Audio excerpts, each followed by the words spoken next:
আপনি কি জানেন ১৯৩২ সালে অস্ট্রেলিয়া সরকার যুদ্ধ ঘোষণা করেছিল এক ধরনের পাখির বিরুদ্ধে, যার নাম ছিল ইমু পাখি। হ্যাঁ, ঠিক শুনছেন। এটা ছিল একটা আজব ঘটনা, কিন্তু এটা সত্য যুদ্ধ। আর মজার ব্যাপার হলো, এই যুদ্ধে ইমু পাখির বিরুদ্ধে অস্ট্রেলিয়ান সৈনিকরা পরাজিত হয়েছিল। হ্যাঁ, আজকে এই বিষয়ে আমরা বিস্তারিত জানব। চ্যানেলটি সাবস্ক্রাইব করে আমাদের সাথে থাকুন এবং বেল আইকনটিতে ক্লিক করে রাখুন।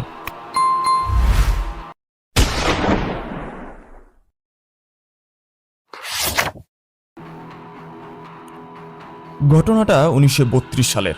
প্রথম বিশ্বযুদ্ধ শেষ হয়েছে মাত্র, আর অস্ট্রেলিয়ার অনেক প্রাক্তন সৈনিককে দেওয়া হয়েছিল কৃষিকাজ করার জমি।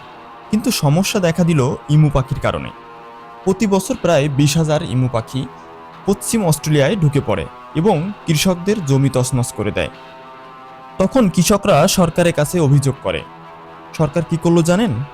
মেশিন গান সহ সৈন্য পাঠিয়ে দিল ইমু মারতে। লিড করছিলেন মেজর গ্যামের, প্রথম বিশ্বযুদ্ধের অভিজ্ঞ অফিসার সে। কিন্তু ইমু পাখিরা বসেছিল না।